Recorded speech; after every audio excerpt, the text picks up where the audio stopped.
I'm a Muslim and I pray in English. And I know that's going to sound crazy to some people. Wa alaikum salam. I'm a Muslim and I pray in Arabic, although I am not an Arabic speaker. First of all, I want to make it real clear the intention of this video is not to shame anybody, but to educate people, especially converts like myself. I have been a Muslim for 32 years and I have sat with various shaykh around the world. Alhamdulillah. For context, I really encourage people to go back to her original video and see what she's talking about. So what she basically is saying is, I don't speak Arabic fluently. I'm not an Arab. I don't come from that background. And so I think that it's okay for me to pray in English versus Arabic. The first thing that I want to do, if there's any other converts out there that are new to Islam or considering Islam, I want you to know that the first thing that is obligated towards Muslims entering to Islam is to educate yourself. The first thing you need to do is go to a reputable teacher or an organization that definitely has sanad. I can't stress that enough because having a sanad all the way back to Rasulullah sallallahu alaihi wasallam is essential. If you do not, that's where converts get confused a lot and they just go left, right, and they go off path. Many of you are asking, okay, I'm a new convert, where do I go learn? I got you covered. If you don't want to travel thousands of miles, easy. There's so many reputable schools around the world that you can take online. I go to www.arcview.org. Quran, Aqidah, Fiqh, Sirah. You can learn how to read the Quran. There's a Tajweed class. Check it out, www.arcview.org. So let's get to the whole points that she's making in the video. Number one, she says that praying in Arabic is hard for her due to it not being her native language. That's not really problematic because you see, there's all kinds of people in Islamic history, the biggest one being Imam Bukhari, the one that compiled the Bukhari, the Sahih Bukhari, and he wasn't an Arab. مثلا أنا مش عرب لكن أنا أتكلم عربية جيد جدا. It's something that takes time. I mean, anything worthwhile, especially worshiping your creator, will take time. I can remember personally when I started praying, when I learned how to pray, when I first became a Muslim 32 years ago in a maximum security prison, I would write down on a piece of paper in English and in the transliteration Arabic so that I could pray in Arabic. But after the prayer, I would try to memorize the Arabic and the English so I knew what I was saying over time. But you have to apply yourself. You'll get there. Let's see what happens when I use your logic in another setting. Let's just say day one at college, university level. You take a bunch of classes that you have to take, and then you take, for example, I don't know, like a Spanish course. To get a passing grade in that Spanish class, you're going to have to apply yourself or else you will fail. And in this instance, it doesn't matter if you're Hispanic or you're not Hispanic. You have a task in front of you and you must accomplish it and learn Spanish. And over time, you will learn. Where did this hat come from? I do like me some hats, oh yes. My whole point is this logic that you're using or the example that I'm using of being in college and learning Spanish is minuscule compared to learning the language in which Allah subhanahu wa ta'ala himself chose to reveal the Quran in.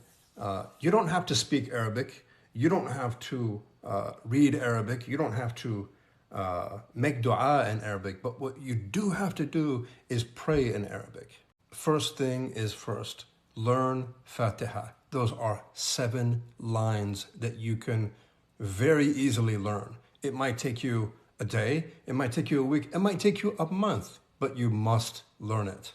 And after the Fatiha, you just need to know and memorize 2 more surahs, short, they can be long, they can be whatever, 2 more surahs so that you can do your prayer.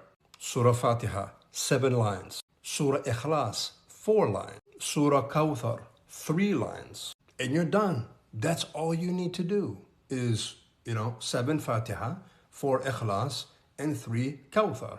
One of the more important things that I wanted to address with you is when you said that your faith is, you want your faith to be self-sustainable. I understand what you're saying, but in Islam and as Muslims, we do things by the book. We don't do things by what we feel is the best for our lives. I mean, if we went by what we feel is right, or to me, this is this or that, then what is the whole purpose that Allah subhanahu wa ta'ala sent the Quran? What is the purpose that He sent tens and thousands of anbiya, the prophets? Like, if we had it all figured out and that was good enough to be human beings being on Surat al-Mustaqim, then we don't really, as human beings, need anybody, but we do. And this is how we do things in Islam. We go by Quran and Sunnah, not how we feel. The intention for this video is not to embarrass anybody or call anybody out. It is actually, out of a good feeling in my heart as a convert myself that converted to Islam 32 years ago. I am an American. I'm not a native Arabic speaker.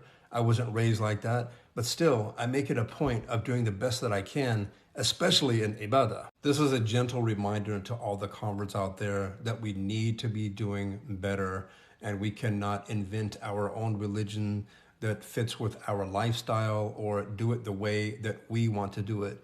No, we need to do it the Quran, the way of the Quran and the Sunnah, because that is what works. I mean, that's kind of like why we converted to Islam in the first place, is because we didn't have it right and we stepped in to the truth. A lot of converts come to Islam and they have really no path to follow. So they just kind of float along, and in some cases they make up their own way, and I read that book and I saw that video on YouTube and this makes me feel a certain way. I think I'll follow that. But that's how converts get lost in the sauce. That's how converts get confused. And we don't want that. So I encourage every single convert that is watching this, even born Muslims, if you don't have, if you haven't rectified your religion, your aqidah and your fiqh, I'd encourage you right now to actually go to a school, a reputable school with sanad, emphasis on sanad.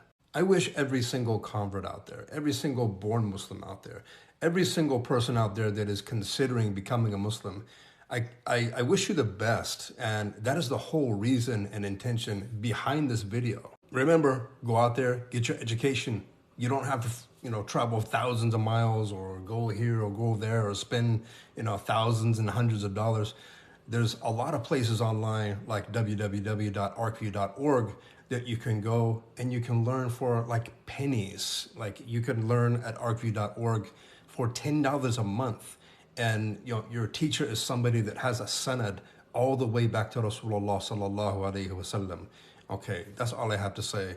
Again, I didn't wish to offend anybody, but as a convert, an OG convert, I felt that it was on me to say this. Barakallahu feekum, jazakum Allahu khairan, wassalamu alaikum wa rahmatullahi wa barakatuh.